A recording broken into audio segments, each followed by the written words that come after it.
Welcome, Pewter Report readers, viewers, and listeners to a brand new edition of the Pewter Report podcast, Energized by Celsius.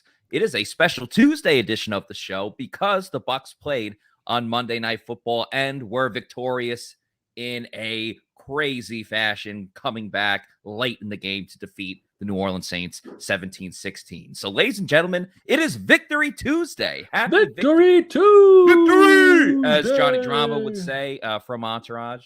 So appreciate everyone watching with us today. I'm your host, Matt Matera. Joining with me is my fellow co-host of PewterReport.com. He's the face that runs the place at the website. It is SR Scott Reynolds, and we're a day removed from the Bucs win that I just mentioned.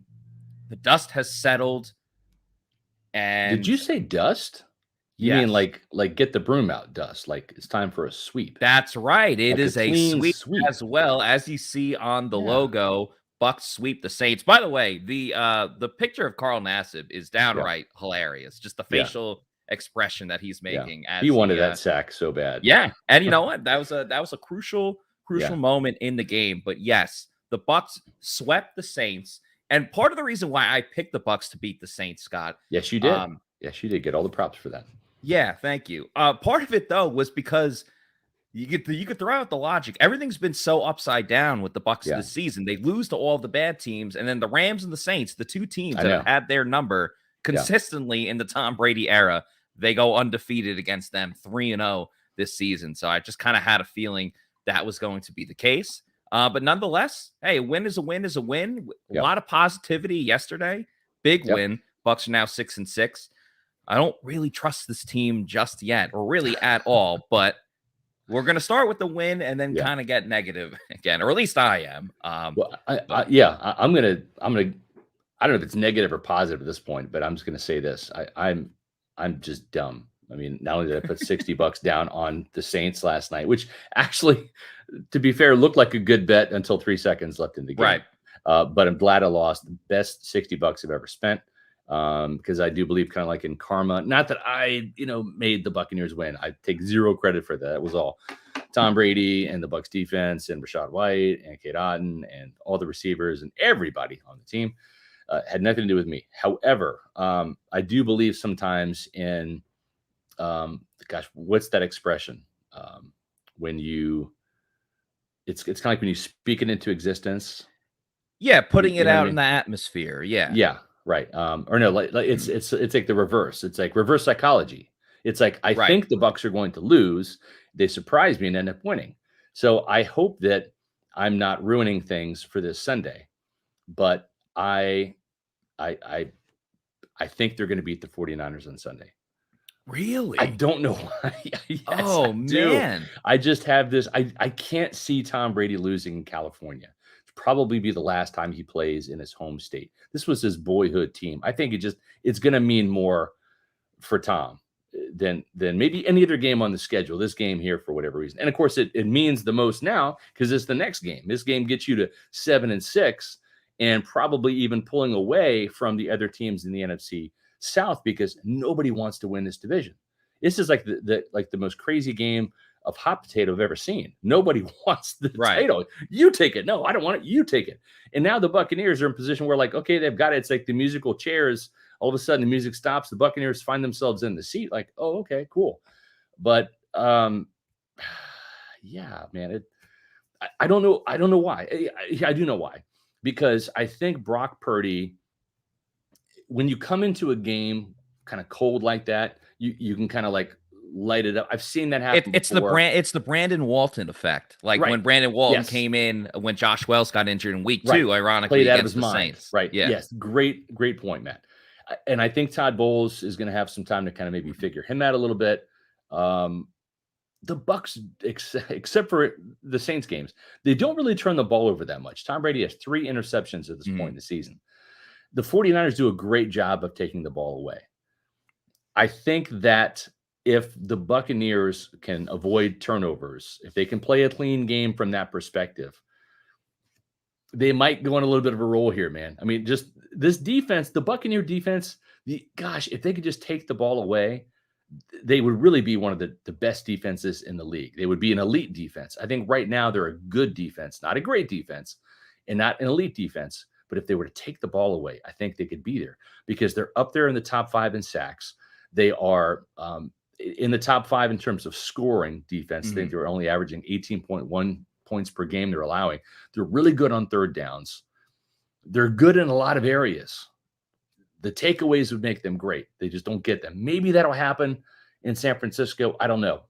I'm just feeling, Scott, I'm California dreaming is what I'm doing. You're really drinking the Kool-Aid right now after the Bucs just won that game. I had that 2 Celsius today. I'm not exactly drinking the Kool-Aid, but I do enjoy drinking a Celsius energy drink, the official sponsor of the Pewter Report podcast. A variety of different flavors. You see the Arctic tropical and peach vibe on there. You'd also go sparkling peach mango, sparkling wild berry, ton of great different flavors. And the key though is it has 7 essential vitamins, gives you that fuel to get you through your day. It's a healthy energy drink, 0 sugar. There's no crash after you drink it and you go on with your day. It's not like the other energy drinks that you have. And that's really the key is the essential vitamins and no sugar. If you want to find out where you can go get a Celsius energy drink, go to the store locator on their website, put in your address, and find out where, there's local convenience store, bodega, as I like to say. Check out where there is one near you because they're popping up all over the place, which is really awesome to see. And then when you find out you love Celsius energy drinks, and I have a really good feeling that you will, go to Amazon, do the subscribe and save, and save some money, get the variety pack, or really just get them in bulk. But I would recommend the variety pack because variety is the spice of life, and have it sent to your house or apartment, wherever you live, every 1, 2, or 3 weeks, whenever it is. Just make sure you're drinking Celsius energy drinks, the official sponsor of the Pewter Report podcast. Hashtag Celsius Live Fit, hashtag Celsius Energy. Please, if you're having a Celsius energy drink and you're thinking about Pewter Report, take a quick pic of the can and send it to us on our social media. We love seeing you guys interact with our products and using our products that sponsor the show, and we'll give you a retweet and show some love there. So please do that. I was rocking this a lot of for last night's game, the watermelon berry. Definitely would recommend that. Yeah. So I had the orange this morning, and then I had the Fuji apple pear this afternoon. Very nice. Because I'm on fumes from last night in terms of going to bed late and waking up early and all that. But that's what happens on a Victory Tuesday. We didn't have a Victory Monday yesterday, Matt. Actually, we did. It was like just for a minute we went or at two. Midnight. Yes. Yeah. But what happens on Mondays during our podcast, we have roll call. And roll call usually happens at 4:20 on Mondays. So we felt like we robbed you, Pewter people, of that yesterday. So we're going to do it today at 4:20 on Tuesday. And what exactly is roll call? Roll call. Where you at, Pewter people? We want to know where you are watching this show from because we have awesome fans all over the globe, not just America, not just the state of Florida. We have awesome international fans as well, and we appreciate everyone that consumes this show, whether you're watching on YouTube with us, whether you're listening on YouTube as well. Maybe you're in your car or Spotify or iTunes, wherever it is. We really appreciate you guys. So if you're watching the show right now and you're in the chat at 4:20, start putting in the location of where you are watching from, and we will put it on the screen. So love when you guys interact with us. You have great comments, and we want to know what location that you are taking in some Buccaneers content, and of course, Pewter Report's content, which also reminder, if you like what we're doing over at pewterreport.com, whether it's our multitude of articles that have gone up really every day, but in recent days with the game going on last night, maybe you like our YouTube channel from our podcast to our various videos that we have going up. We started some shorts as well, too, for those that are familiar with YouTube shorts. We have that going up now, too. Just do us a favor, subscribe to Pewter Report TV, which is our YouTube channel. We are getting very, very close to 10,000 subscribers. We would love to hit that by the end of the football season. That's my one Christmas wish for all the if you Bucs fans, Pewter people could help us out.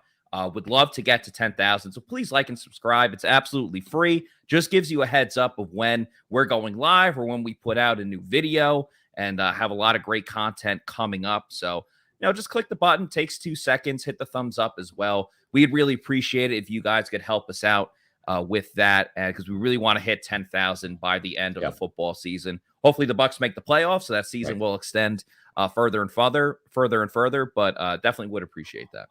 Yeah. Ben brings up a good point here, but Scott, the 49ers are on a backup quarterback right now. The Bucs history against backups. Yes. No matter who the coach, no matter who the defensive coordinator, no matter which Hall of Famers they have, whether it's Warren Sapp and Derek Brooks, John Lynch, Rondé Barber, Simeon Rice, Lavonte David, it doesn't matter. The Buccaneers at times have struggled against backup quarterbacks. They shouldn't, but they have. So we'll see how Todd Bowles does against Brock Purdy, who was at Iowa State. I saw Brock play quite a bit because I'm a Big 12 guy. Went to Kansas State, Big 12 champs, and not a big deal. Not a big deal, but yeah, he's a good quarterback. He's a gamer. I think Todd in his press conference today said he used the term moxie. That's a great term for Brock Purdy. It means not super talented, but good enough. And right. Kind of like the guy, he fights hard. Yeah, he fights hard. Exactly. And you know what? Sometimes, it kind of reminds me, and I think Max Duggan from TCU is a better version of Brock Purdy, but there's a little bit of that gritty gamer type of mentality. And there's something to be said for those type of quarterbacks. Sometimes those type of quarterbacks can stick. Taylor Heineke, I think in Washington, is very similar. Great example. Right. So you can win with those types of guys. Now, speaking of quarterbacks, we do have a little bit of news as it pertains to the 49ers. They did not get Baker Mayfield, and the Rams actually claimed him. So they kind of did a block on their division rival. That's really interesting because the Rams aren't going anywhere. Yeah, I guess so. Right. The Rams aren't going anywhere this year. Just wanted to stick it to the 49ers, which is great. Because not that Baker Mayfield would have started on Sunday per se, because that's kind of tough to come in, learn new teammates, learn a new playbook, and then go out there and play in a short week. But it certainly means that he's not going to be on the roster for the postseason. They're going to have to stick with Brock Purdy, and we'll see how the 49ers do.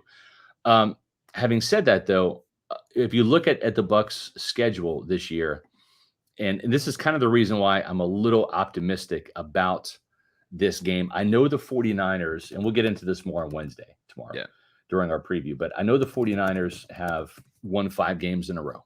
I get that. And the schedule has been weird this year for the Bucs and for just about everybody, because there's so much parity in the league right now, right? You can sit there and say, okay, Tampa Bay has beaten the Seahawks and the Cowboys, but they lost to the Steelers, although that doesn't look like such a bad win right now. Yeah.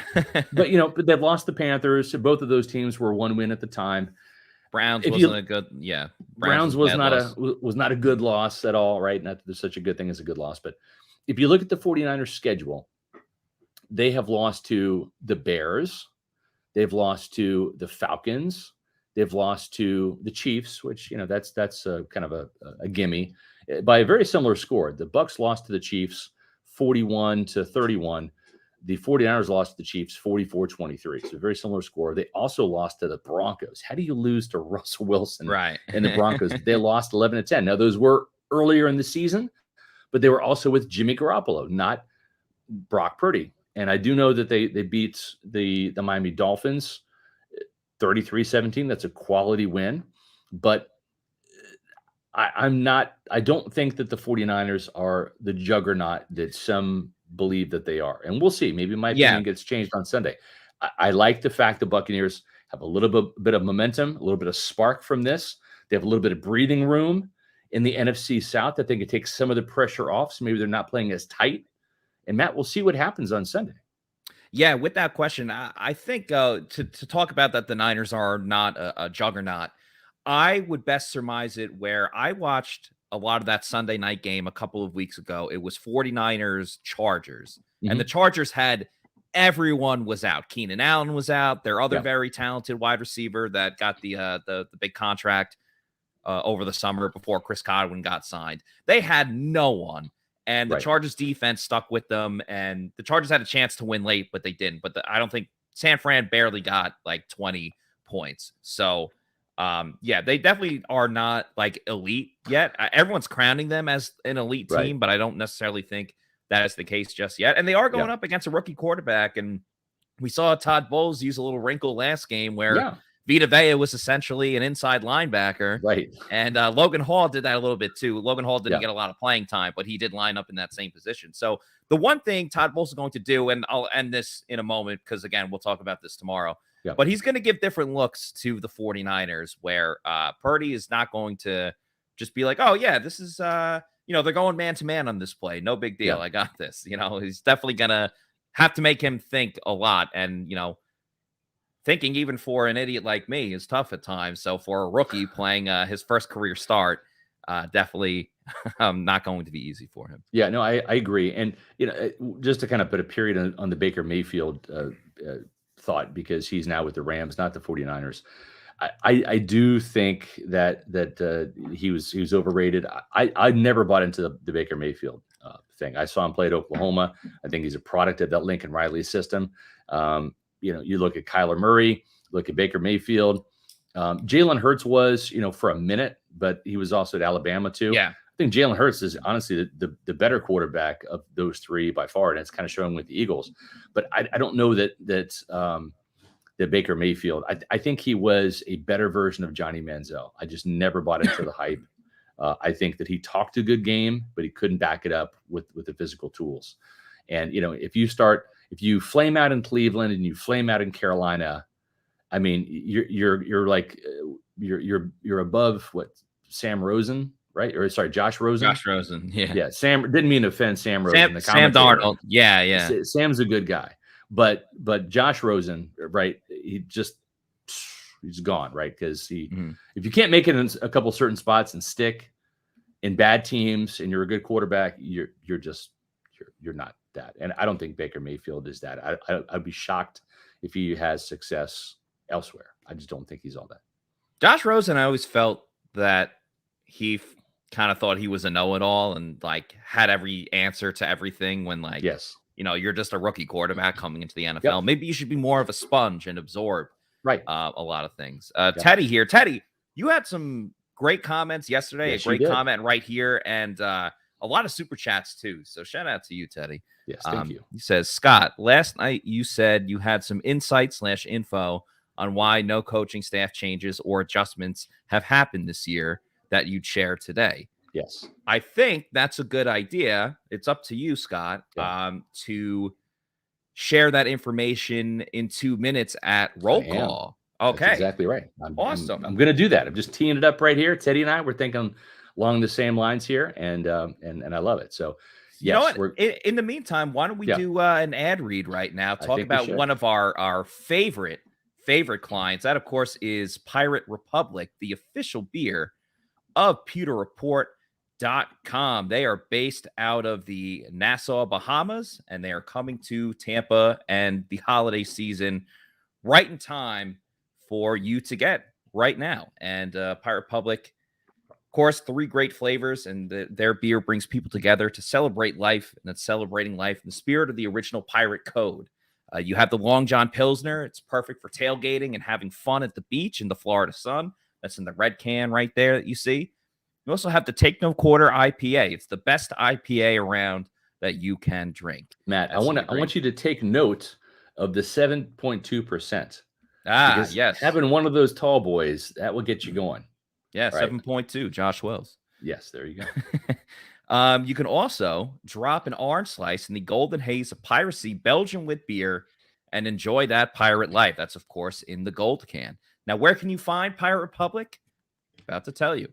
It's available in participating retailers like Total Wine and More, Lucan's Liquors, Party Liquors, and select ABC liquor stores. That's where I get my Pirate Republic. Select ABC liquor stores in the greater Tampa Bay area. They are expanding across the state of Florida, which is a wonderful thing. So live life on your terms and drink like a pirate with Pirate Republic beer. Also, if you live in the Tampa Bay area and you're going to Ybor City, if you go to New York Pizza, over there, they have Pirate Republic in their facility or their establishment, I should say. So, you can find them in various spots. Definitely would recommend checking it out. It's a great tasting beer, and we're not just saying that because we've had other offers from other beer companies, and we didn't like it. They weren't good enough, and Pirate Republic is. So even if you have your favorite go-to beers, give Pirate Republic a try because it's quality beer. It's fantastic. We drink it, the Pewter Report staff, not because we get it free. We do, but also because it's good. I do buy it too. Yeah, I do too. When I run out, I do buy it because I'm used to like, hey, where's our shipment? It's not here yet. I got to go buy some. Which we love supporting our partners, but I'm not going to drink bad beer if it's free. I'm just not. But this is really, really good beer. We have standards. We do have standards. You're damn right we do. And how about the Buccaneers last night with clock management, right? I mean, 3 seconds left, getting a touchdown, not a second to spare. Clock management was an issue before for the Buccaneers. We're pretty good with clock management too. My clock says 4:20. That means it's time for roll call. I already see people in the chats. Appreciate you guys getting it right on time. Already ahead of the game. Yeah, let us know where you are watching from, and I will put it on the screen as Scott Reynolds gives us some juicy information about Byron Leftwich and why he's still here as the offensive coordinator. All right, so found out a couple things for you guys. All right, so Todd Bowles is the head coach. He has full license to do whatever with his coaching staff. Right. He's I put it out there. I called for Byron Leftwich's firing after the Carolina Panthers game. And then I followed up shortly thereafter, I think after the Pittsburgh game, when the Buccaneers, scored, well, actually it was the Pittsburgh game and then the Carolina game. But 3 points against Carolina, you got to do better than that. And we've seen this offense just struggle to score points all season long, averaging about 17 points.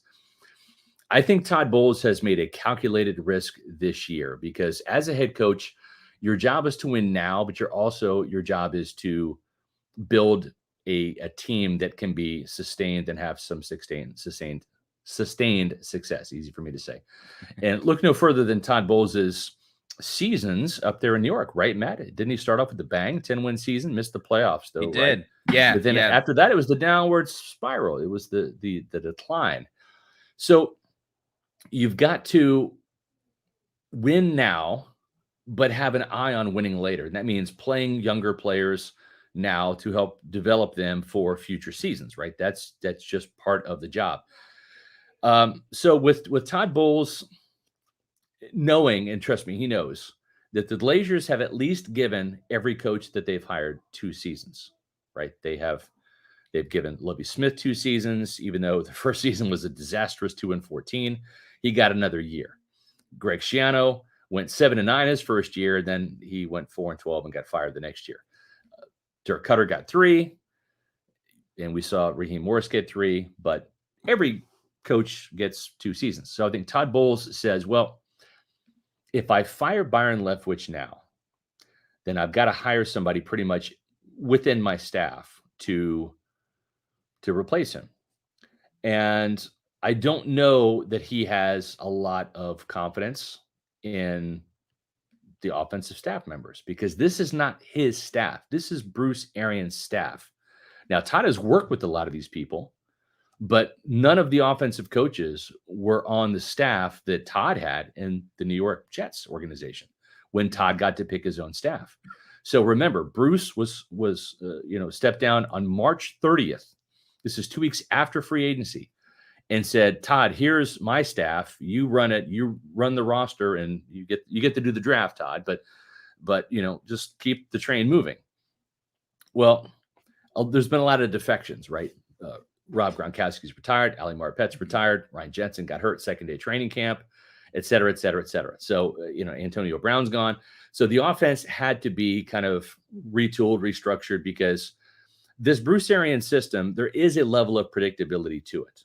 I'm sure Bruce doesn't want to hear that, but that's why you saw the Pittsburgh Steelers and Mike Tomlin, who faced this Bruce Arians offense every day in practice, especially in training camp when they went good on good for years and years and years. That's why the Pittsburgh Steelers, without Minkah Fitzpatrick and most of their secondary, were still able to shut down the Buccaneers offense, hold them to 18 points, because there is a level of predictability to it, right? The problem is when you have all these weapons, right? When you've got Antonio Brown and Rob Gronkowski and Mike Evans and Chris Godwin on the field at the same time, you can out-talent opposing defenses. You can call any play, and it has a high degree of success because in 2020 and 2021, Tom Brady, the best quarterback at finding the mismatches and getting him the ball, right, was being protected by 3 Pro Bowl offensive linemen. Okay. Now they don't have those offensive linemen. Now they don't have weapons in Gronkowski and AB. And that makes it easier to try to take away Mike Evans and Chris Godwin. And as we've seen all year, right? We've seen all year, the Buccaneers have not found that reliable number 3. Julio Jones for a minute, he gets hurt. Scotty Miller makes a catch a game. Rashard Perriman, nope. Russell Gage, he's hurt. It's been a problem, right? And then it's been a long, slow train. But yes, we've seen Cade Otton step up, right? And kind of be that guy. He's not Gronk, he's not even close, but he's better than Cam Brate. But it's been a minute in his development. So here's why Byron Leftwich has not been fired and is not going to be fired until the offseason. And I think he will. Because Todd Bowles is going to have one shot at getting an offensive coordinator, and he's got to get the right guy. And on March 30th, probably everybody he wanted to hire is already with another team. The guy he wants is probably not on the staff because this is a Bruce Arians staff. All these guys have been brought up in this system. They don't really have a lot of experience doing other things and playing in other systems and certainly coaching it. I think Todd is going to go in a different direction and is going to veer off this tree. And that's okay. That's his prerogative because right now, the guy that's calling the plays, Byron Leftwich, is not getting the job done at 17 points per game, even with Tom Brady as his quarterback. And folks, it took up until the last 5 minutes of the game, the last three minutes really, to get to 17 points. They were at 3 points for most of this game.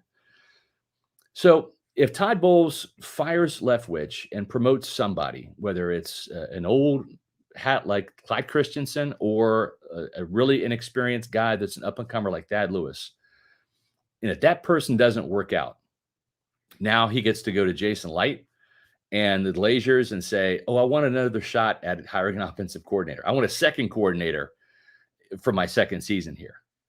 I think Todd's making a calculated gamble, a calculated risk. I'm going to win this season with defense. We're going to get in the playoffs because of Tom, and we're going to have Tom and my defense in the postseason, and we're going to give this thing our best shot. We're going to get healthier by the end of the season, and maybe this offense, we can get some continuity, and maybe by then we can score more than 17 points. Hasn't happened yet, Matt. Didn't happen yesterday. No. But I think that is why he is doing this, because he knows if he makes this call in season and the results aren't better than Byron Leftwich because of a very, very limited pool of people he has to replace Leftwich with on staff, he's going to be under even more pressure next year because now this would be offensive coordinator number 2. And I think that is what is happening here. And he wants a guy that's not on the staff to be the offensive coordinator. That's very, very interesting stuff there, Scott, and quite insightful as well. It makes total sense what you're saying about the fact that, okay, well, if you get rid of Byron Leftwich, you just have another group of men that are, Bruce Arians guys that run Bruce Arians calling offense. the same plays, and all that stuff. Yeah. Yeah. What I would question though, and I'm not like disagreeing with the, the logic, which has been a term that has been used often right around Byron Leftwich when there typically is none. No logic. But I think a lot of the issue with Byron Leftwich isn't just, this is Bruce Arians' style of offense. It's like the selection within the style of offense. We've seen the Bucs win with BA's offense. They won a Super Bowl. They scored 30 points last season. I think a lot of it comes down to we don't like that he runs it a ton in neutral situations on first down. The running game isn't getting going. There's not a lot of creativity. There's a lot of predictability with getting 1,000 screens called. Now, if you eliminated that and you didn't have Byron Leftwich, I understand it's the same coaching staff and BA's offense, but could a Clyde Christensen or a Thad Lewis, would it be an upgrade in the sense of like, maybe they'll just run more play action and they can still be successful in BA's offense, but they would just have better decisions made than what Byron Leftwich was kind of hurting the Bucs offense with. That's just kind of the one thing I question. I agree. But at the same time, it's like, again, you're looking at a very, very limited number of candidates here. Again, you can go one of two ways on this, on this staff, because the number of candidates is this big, is not this big, right? It's this big. It's, do you want a guy who's been there and done that and hasn't been terribly successful, like Christensen, or do you want to go with a guy that literally has no play calling experience in Thad Lewis? That's kind of the opposite ends of the spectrum there. That's why I mentioned Thad. That's why I mentioned Clyde. Tom Moore is not an option. I know some people are like, well, you know, Tom Moore knows more about, he didn't want that job. He wants to be Tom Moore. Scott. And the other thing too is, and this is really important, I'll just end it on this, Matt. Tom Brady has a say in this too, right? You're not going to pair Kevin Garber, the receivers coach, or Thad Lewis with Tom Brady and say, here's your new offensive coordinator. Here's your new play caller, Tom. Clyde Christensen would probably make the most sense because he's the quarterback's coach. But you're not going to spring halfway in the season, or even, you know, a quarter of the way into the season, a new play caller on Tom Brady. You can do that if it's Blaine Gabbert or Kyle Trask, say, hey, you don't like it, but, you know, we're making a change. Tom Brady gets what he wants at one Buccaneer place. That's just how it's just how it's been. Right. They've catered to Tom, and understandably so. You know, Tom. So that's another important fact. And why? Now, here's the thing: Tom may not like some of Byron's play calling too, but he probably like Todd looks around and says, "Well, I don't know that there's a better answer per se, so we're going to ride it out and see what happens." You know, I don't know. Scott, we have some breaking news on the show. We do. The Bucs made a roster move, and it seems like before I was a regular on the show, when you and I would be on, you know, they signed Keanu, Neal. They made some moves. Then this is a big one because this is a captivating figure to Bucs fans, mostly for negative reasons. But the Bucs have waived wide receiver and kick returner Jalen Darden from the active roster and released offensive tackle Dylan Cook and cornerback Ryan Smith from the practice squad. So the Bucs will have a new punt returner for Sunday's game against the 49ers, and a new kick returner as well, because Rachaad White hasn't really been doing that since he's been elevated in the offensive role for the Bucs. Right. So I see some people saying Devin Tompkins. That could definitely be a thought there. Giovanni Bernard has done some kick returns in other situations. He's not really doing much else besides on the punt team, and the punt team didn't do great with the coverage or returns yesterday. So a changing of the guard in the return game for the Bucs. And I know a lot of Bucs fans are happy about that. I'm not going to celebrate a player losing their job, but I don't necessarily hate the fact that there is going to be a change there. I think, well, also, Scotty Miller is someone that we've wanted to see return kicks for a long time now. He never has, but I'm down to spin the tires on that. But at least it'll be a little bit of a breath of fresh air. And Darden, I think, improved this year as a returner. It wasn't fantastic, and he still goes to the sideline all the time. But you look at his, averages per game and things like that. It was definitely an increase from the year before. And, was up there with Jaden Mickens, and everyone loved Jaden Mickens for what he did in the return game. But I'm fine with the change. I am too. And here's the funny thing, and I'm not kidding. I almost put this in the group chat before the Todd Bowles press conference started. We were on Zoom today, right? So we only got a couple of questions, right? And it's all kind of like, you got to ask, raise you got to hope that they call on. Ask for permission to ask a question. It's not like the free flowing thing where, there's some press conferences I'll not ask a question, right? If Rick or Jen or whoever or Greg asks a question that I was going to, I don't have a question. Sometimes I'll get a question or two. And sometimes I will ask 4 or 5 questions, right? And if I've got a lot on my mind, I'm going to jump in and try to get as many answers as I can.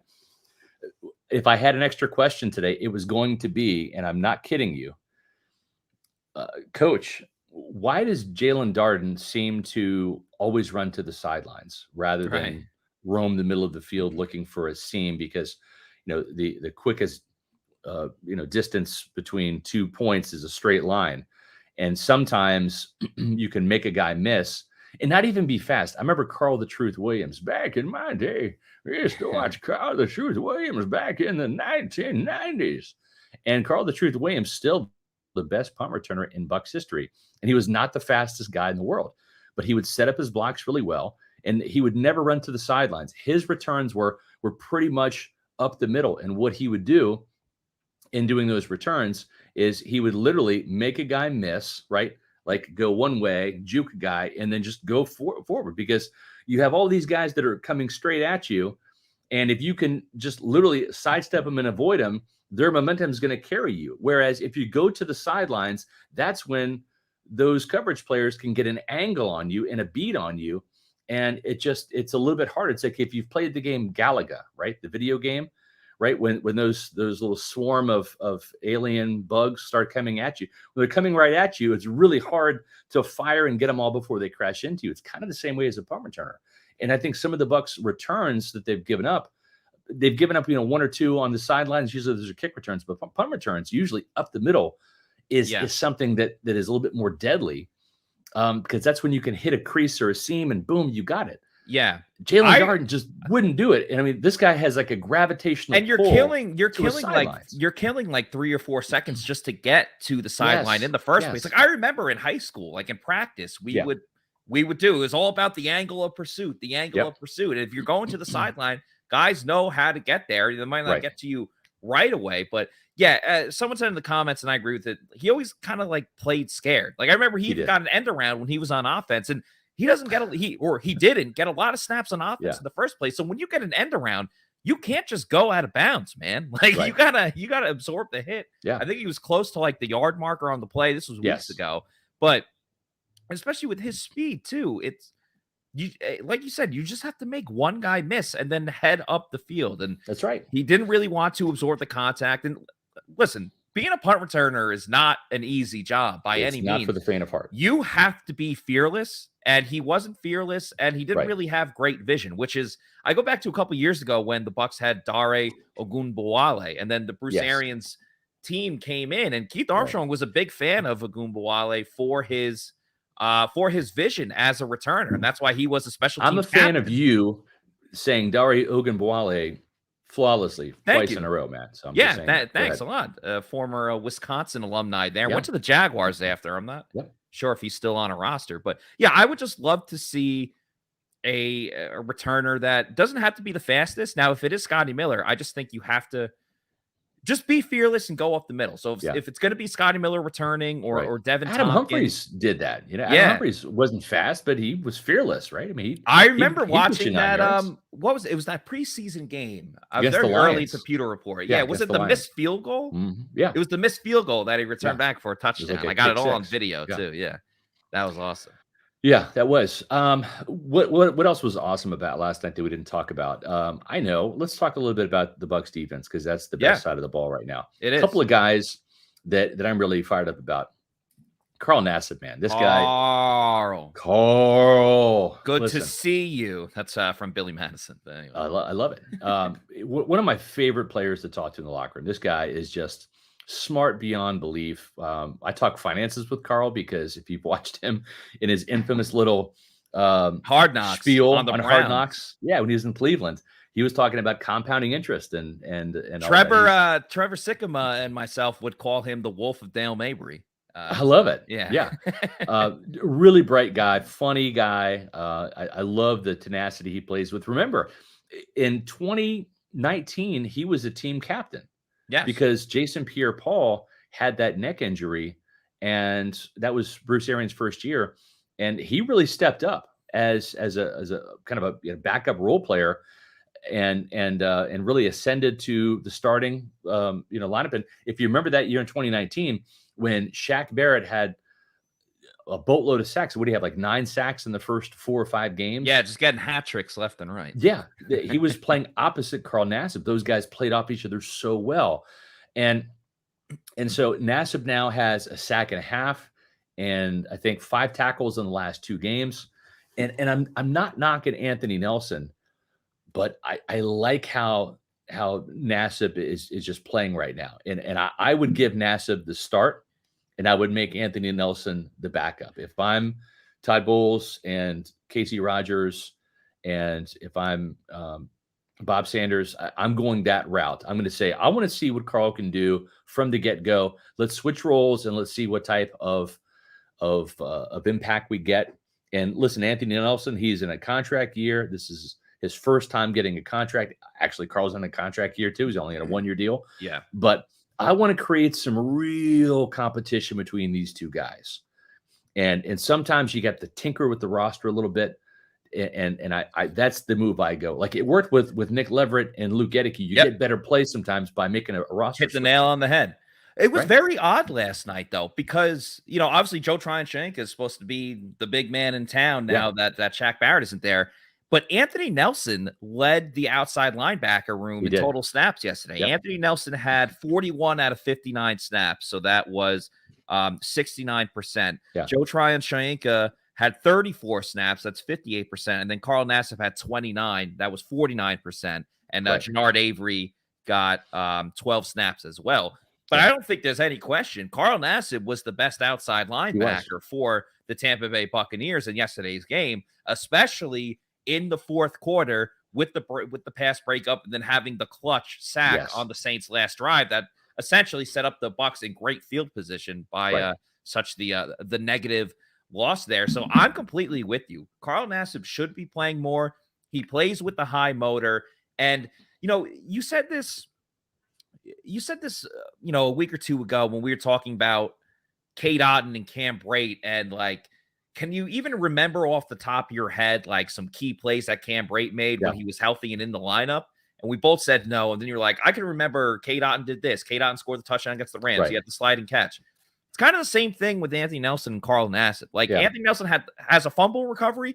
That's a nice play, but sometimes you're just in the right spot and you fall on the ball. Carl Nassib is actually getting to the quarterback and making plays. Yeah. Well, and sometimes too, sacks can be impactful, right? Like that was an impactful sack because it set up 3rd and 17. Now the Buccaneers almost screwed the pooch on that one because they allowed Taysom Hill to touch the ball, but Keanu Neal had other things. He had other plans. Yeah, he did. And so what that brings me to my next point too, but just to kind of finish up on Anthony Nelson. Anthony Nelson had a sack against the Browns. I don't remember that play. And I know I'm getting old. I'm 50, but I am using age rejuvenation. I remember most things now, but I don't remember that being like a very impactful sack. And sometimes, when you look at the stat sheet and you box score, scout, that can really be troublesome, and it can fool you because sometimes those sacks, they don't happen on 3rd downs. They don't get, they don't force punts. They don't get teams off the field. I don't say they're meaningless, but if you get a 5-yard sack on 1st down and a 2nd and 15, and they convert get a 30-yard play, right, and then they score a touchdown. At the end of the day, that sack was not as impactful as a sack that ends a drive. So I think that play right there with Carl Nassib, and again, Anthony Nelson's not exactly lighting the world up. I don't think he's going to get a huge contract, but when you're looking ahead to next year and you're saying Shaq Barrett, when's he going to come back from this Achilles injury? Is it going to be like O.J. Howard, where he's going to be a shell of his former self? He's going to be 31 next year. I'm concerned about that. Joe Tryon-Shank, guess what? He's got 3.5 sacks. You know who else has 3.5 sacks? Carl Nassib. Okay. And so I'm looking at production and productivity, and I'm interested in re-signing Carl Nassib if I'm the Buccaneers for next year. I'm with you. Absolutely. A veteran guy. Clearly, I mean, he already knew the system before coming in this year, but rejoins the team and is making plays. Making plays when he has the fewest opportunities compared to all the other outside linebackers. And I think he's the most physical outside linebacker they have. Yeah, and I don't physicals all get out. And Anthony Nelson, I don't think has been playing bad, but he's clearly not playing as well as he did last year. Like for Anthony Nelson's sake, I almost wish for him that last year was his contract year because he probably, again, he's not going to get paid like a top tier outside linebacker, but he probably would have at least had a couple of suitors. Where this year, I don't necessarily know as much, but Carl Nassib is definitely playing his way into Again, not a long-term contract, but I don't think Right. the Bucs are going to be the only team that are going to want to negotiate with Carl Nassib Yep. after this season, the way things are going. And we'll see if they make any changes. You know, we've seen some differences in playing time for a couple of different players. Like Akeem Hicks is playing more snaps than Vita Vea now. And I know Vita Vea had the foot injury that he was nursing last week and this week as well. So maybe that's by design. But the Bucs have made some adjustments and moved some things around on defense. So maybe Carl Nassib becoming the starter opposite of JTS is the next move. I'd love to see it. I think that he's deserved it from how he's playing right now. And I'd love to see that role flipped and have Nassib as the starter. Michelle C. with the $5 super chat. We have a couple of these super chats to get to. Thank you so much, Michelle. We appreciate the support. Would the Glaciers get rid of Todd Bowles to keep Tom Brady and bring in a coach he would want? Just curious. I think the Glaciers would do pretty much anything for Tom Brady. Only problem is that's a real short-term investment because Tom Brady, he might play at age 46, Matt, but 47, I don't think so. I think they would do it, though. I mean, why not? You're in a win now. Listen, you're in a win now mode. Yeah. And if Brady leaves this year, who's their quarterback? Is it Kyle Trask? Are they gonna spin the wheel and see what veteran aging quarterback is there? Is Blaine Gabbert going to be the quarterback? Listen, if Brady comes back for another year and it's guaranteed that he's going to be there, you could say, all right, like we're going to get an offensive minded coach. So you kind of, and obviously you interview these people, but you would go in knowing, okay, I have Tom Brady for 1 year, and then we're going to try to, pair you with another quarterback. And I know rookie quarterbacks are killers for coaches, but if you have the success with Tom Brady in 1 year, the Bucs are going to be in the exact same scenario. Who's going to be our quarterback? Because they're not going to get a great draft pick, even as bad as the season has been. Right. They're not in the driver's seat to get one of the top premier, quarterbacks in this draft. And you wouldn't next year with Tom Brady, presumably. So I say go for it. The win now window is very, very small for a lot of teams. And so you got to go for it now, or else, speak now, forever hold your peace. Interesting, right? And Leo, kind of to pick up on the conversation, which is why I wanted to do super chats back to back. Appreciate the $5 super chat. Thank you, Leo. 49ers interested in Jimmy G next season. Miami's not moving off Tua. Carr signed an extension. Still say Brady returns next season. He chooses the offensive coordinator. I'm not going to rule that out. I know that I just wrote about this, and I did not have the Buccaneers as a destination that he would want to be in. I think maybe if Tom Brady and Todd Bowles agree on the offensive coordinator and that piques Tom's interest, that might be a situation that he is, that where if he wants to play another year, I'm not ruling it out, but I don't want to say that I think he's going to come back to Tampa. There's been a lot of dysfunction behind the scenes, folks. There just has. We're kind of uncovering some of it right now, but this has not been a fun year for a lot of people in the building. This has been a very tumultuous year, not just for Tom Brady, not just for Todd Bowles, a lot of people. This has been a rough year, and there's been turmoil, and the turmoil gets exacerbated when the winning is not there, because winning cures a lot of ills. I saw that firsthand in 2002. Mm-hmm. Warren Sapp and Keyshawn Johnson did not like each other, like just about mortal enemies. Did not like each other in that locker room. Keyshawn Johnson did not have a lot of friends in the Bucs locker room. They were snapping at him the other day on social media. Of course. But guess what? They won a Super Bowl together in 2002. But when the losing started in 2003, what happened? Right? I mean, the whole thing imploded. They went 7-9. Exactly. Yeah. Finger pointing. Keyshawn Johnson got sent home. He got suspended for insubordination by John Gruden. I mean, when's the last time you saw a star receiver just jettisoned? Last year, I guess, right? Antonio Brown. So it does happen. It happens. If it's going to happen to a star wide receiver, it's going to happen in Tampa Bay, folks. Yeah. But it's just kind of crazy how stuff happens. But I think that's the only scenario, and I'm going to put an asterisk by this because I think this is the only scenario.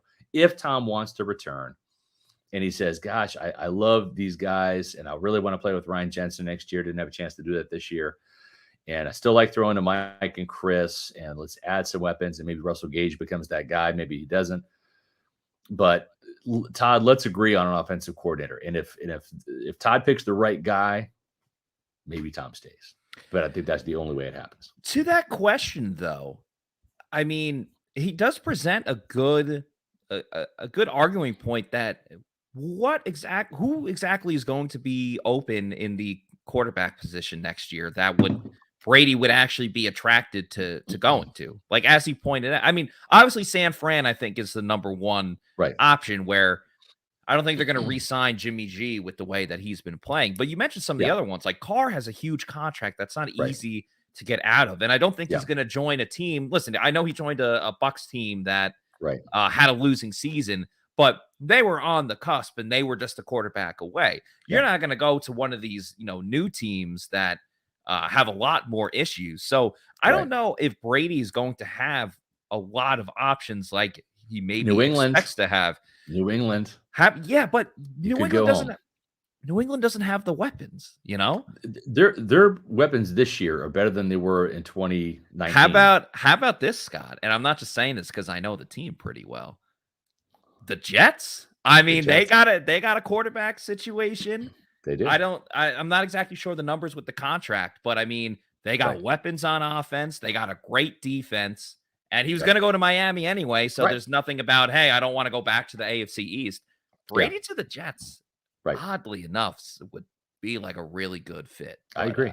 Well, you know who else has been a good fit? I like your little segue there. Who's been a good fit for this team, and we've seen some splashy plays here and there. I thought he had a really good game in Cleveland, and he had another good game last night.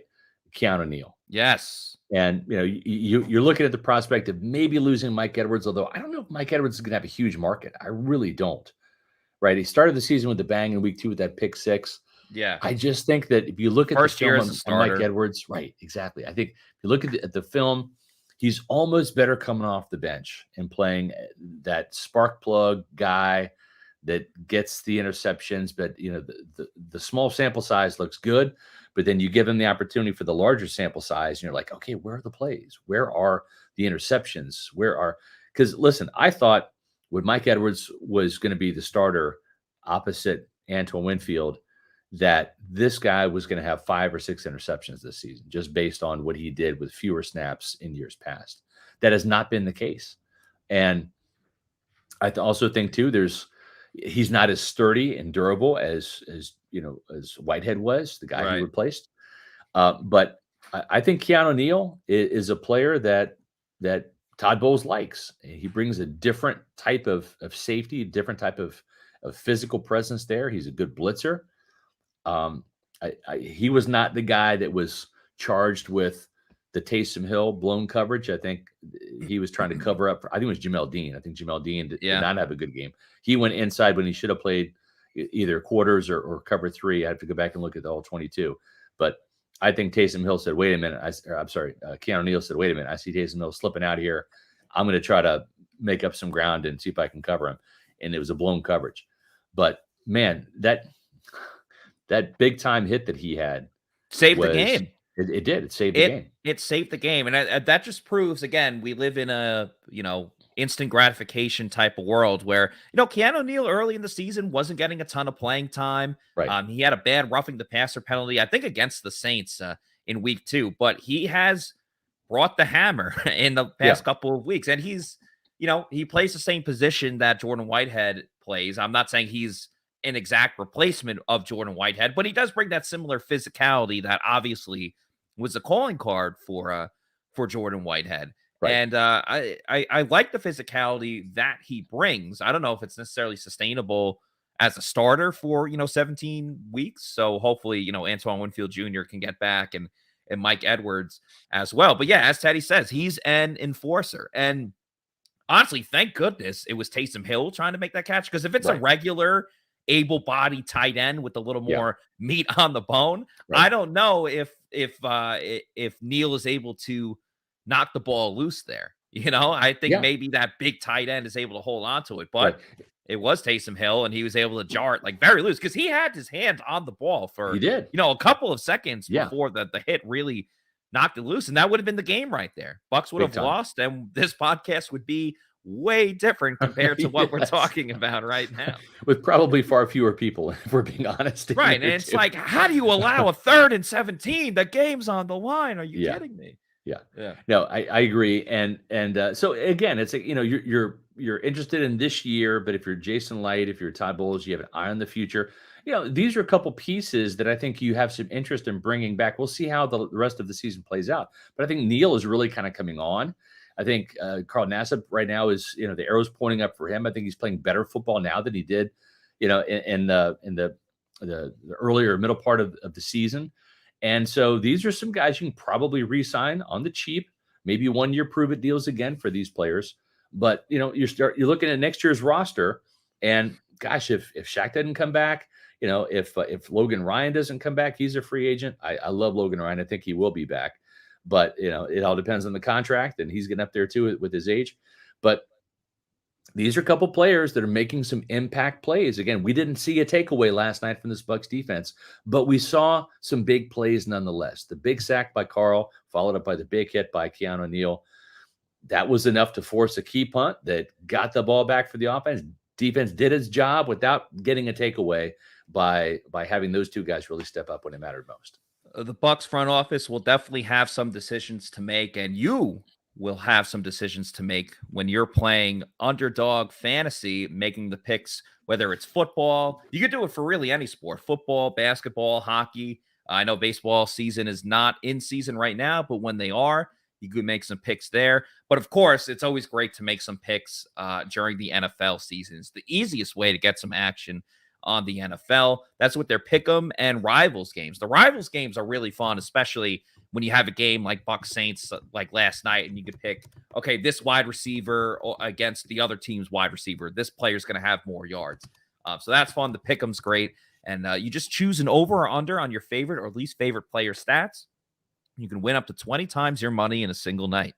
Underdog Fantasy keeps it super simple with their easy-to-use website and mobile apps. Pick between 2 and 5 players to fill out your pick'em slip. Get every pick right and take home some cold, hard cash.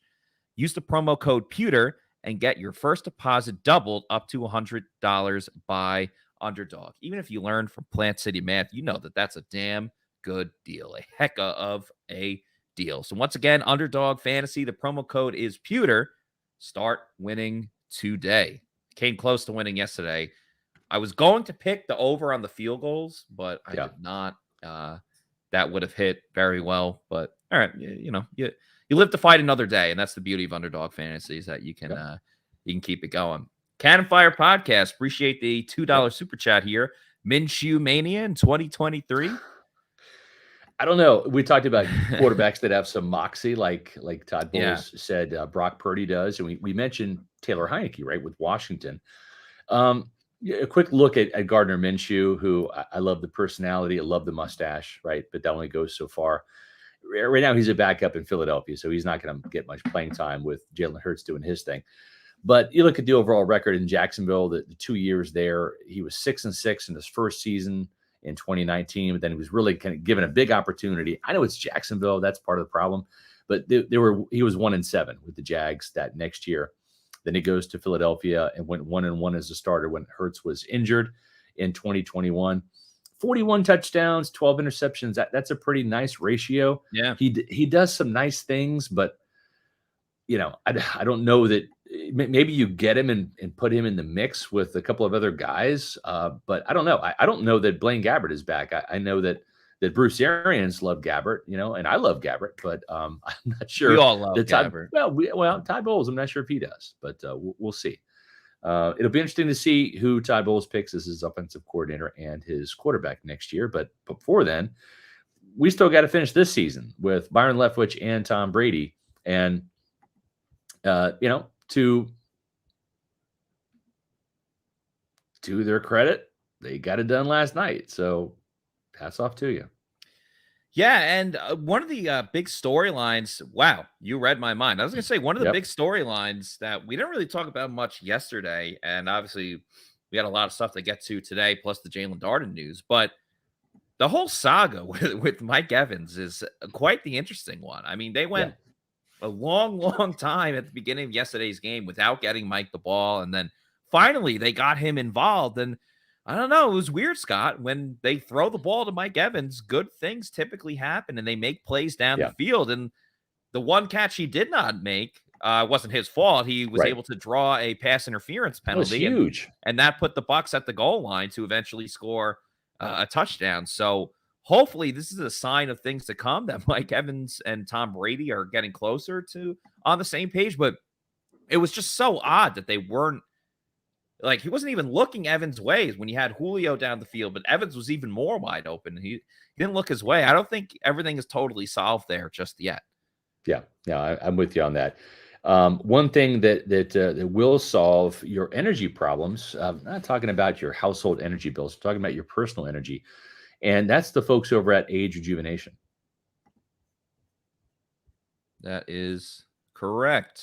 Ready, set, As we go. age, our hormones decrease, both for men and women. I was tired all the time, had no sex drive. I was groggy. I felt like I was 80 years old because everything hurt. I came to Age Rejuvenation because I was tired all the time. Bioidentical hormones has really made such an impact in people's lives. I actually enjoy shopping now. Got all my energy back. Mind is sharp. I feel like I'm 18 again. It was perfect for me.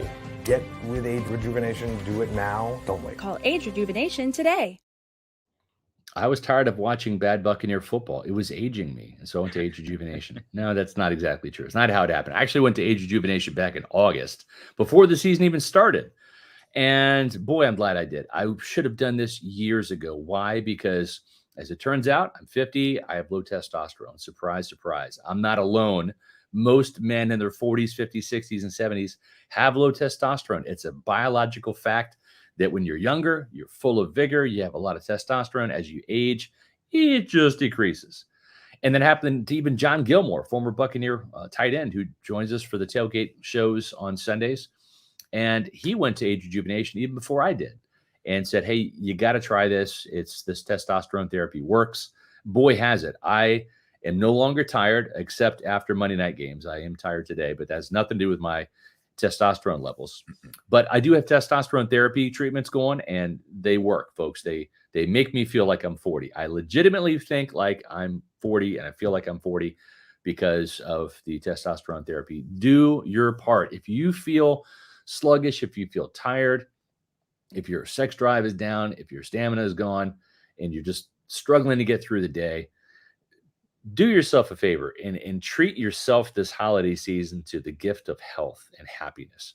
Go to agerejuvenation.com, sign up for their free consultation, and you're going to love what you hear from them. They've got 5 Tampa Bay area locations to serve you. Age Rejuvenation, the best gift you can give is to yourself. That's the gift of good health at Age Rejuvenation. Treat yourself. And before we wrap everything up here, just want to remind everyone, on Sunday, the Bucs are back in action, back to playing on Sunday. They're over on the West Coast, so a little bit of a later start when they play the San Francisco 49ers. So we will have the Celsius Pewter Report tailgate show live from the walk-ons in Wesley Chapel, and of course presented by Age Rejuvenation, who Scott was just talking about. That show will happen live at the walk-ons of Wesley Chapel at 2:30.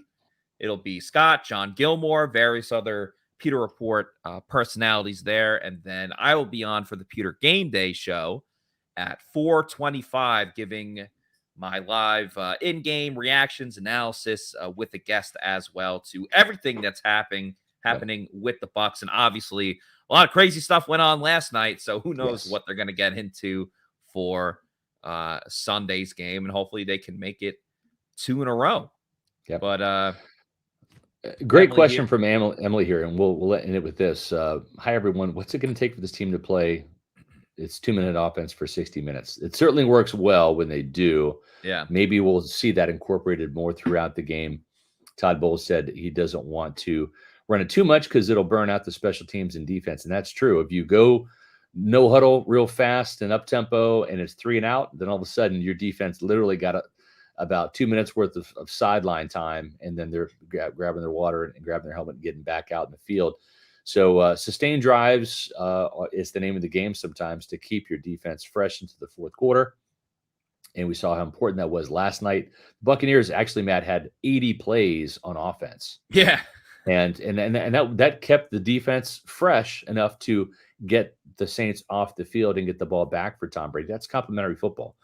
And it happened a little too late for most people's liking, but it ended just in time with the 3-second touchdown pass to Rachaad White. It was cool to see the rookie get his first touchdown catch in such a meaningful way. I thought that he played a pretty decent game last night.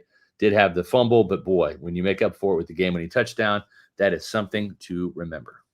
Oh yeah, absolutely. I mean, he was the rookies coming up huge with game-winning touchdowns. Yeah. Cade Otton a couple weeks ago against the Rams. Cade Otton to get them back in the game last night, and then of course Rachaad White with the game winner. So the rookies stepping up in huge situations. And yeah, I would say you can't run up tempo every single time, but it's a nice mix up, Run it a little bit more, Byron, right? Yeah, exactly. It's a nice mix up, like once a quarter or once every other quarter. I would definitely like to see that. Matt, I was gonna say, who stepped up today? Our Pewter people stepped up. I love seeing all those locations. You guys, we love doing roll calls. So we saw one in Australia, saw Bulgaria, Netherlands. So and of course in Tampa, and saw some in Philly as well, and all over the United States. So awesome job by the Pewter people today in the chats, putting up where your location is from. And you know who else stepped up? I thought you and I stepped up today. I thought this was the best Pewter Report podcast we've ever done. Congratulations to you guys out there for watching what was history in the making. The great thing is we have a chance to top it tomorrow, Matt, at 4:00, don't we? That's the goal, and I think we are going to achieve it. And just want to remind everyone one last time, if you're not familiar with pewterreport.com, follow us on our social media platforms, Twitter, Instagram, Facebook, all at Pewter Report, and our YouTube channel, which is this right here, right now, Pewter Report TV. Please just like and subscribe. We're trying to get to 10K. Would really appreciate if we can get to that by the end of the season. It's absolutely free. Just click it and lets you know when we have content coming out and when we go live for our podcast on a daily basis, 4 times a week at 4 p.m. So would really appreciate if everyone could do that. So for Scott Reynolds, I'm Matt Matera saying thank you everybody for watching. We will see you tomorrow for another edition of the Pewter Report podcast. I don't know if I want that OC job, but I appreciate it, Frank. Give it to Josh Capo or Paul Atwell or John Ledyard, or I'm going to recommend Josh Capo because he'd be a player's coach at all. Yeah, for sure. Definitely for sure. For Scott, I'm Matt. We'll see everybody tomorrow for another edition of the Pewter Report podcast. Out. Love you, Pewter people. Love y'all.